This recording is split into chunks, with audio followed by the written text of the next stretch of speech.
ভোগালী বিহুক আদৰিবলৈ সাজু হৈছে সমগ্ৰ ৰাজ্যবাসী। মই বৰ্তমান উপস্থিত আছো মাজুলীত আৰু মাজুলীত চলিছে ভোগালী বিহুক আদৰাৰ ব্যাপক প্ৰস্তুতি। গতিকে আহক ভোগালী বিহুৰ প্ৰাকক্ষণত আমি যাওঁ আজি মাজুলীবাসীৰ মাজলৈ।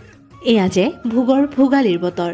ৰাজ্যৰ ভিন্ন প্ৰান্তৰ লগতে সত্ৰনগৰী মাজুলীত দেখা পোৱা গৈছে ভোগালী বিহুৰ পাৰ ভঙা উৎসাহ।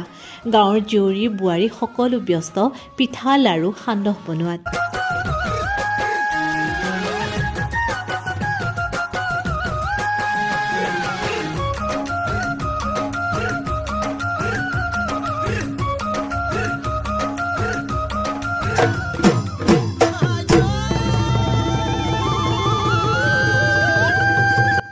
ভোগালী আদৰাৰ ব্যাপক প্ৰস্তুতি চলিছে আৰু মই বৰ্তমান উপস্থিত আছো মাজুলীত। মোৰ কাষত এগৰাকী বাইদেউ আছে, গতিকে জানোৱা হওক বাইদেউ কেনেধৰণে প্ৰস্তুত হৈছে ভোগৰ ভোগালীক আদৰিবলৈ।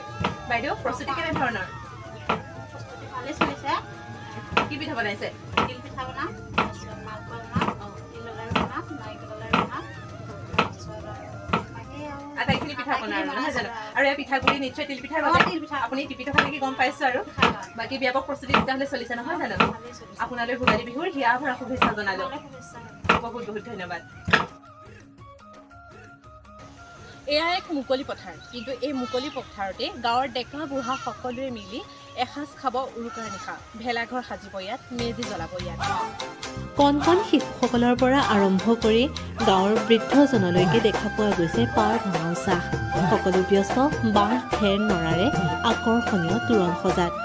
বিভিন্ন আৰ্হিৰ ভেলাঘৰ সাজি উলিয়াইছে তেওঁলোকে, লগতে সাজিছে মেজি। এতিয়া যেন ব্যস্ততাৰ অন্ত নাই মাজুলীবাসীৰ মাজত। উৰুকাৰ নিশা মুকলি পথাৰতেই ল'ব মাজুলীবাসীয়ে ভোগালী।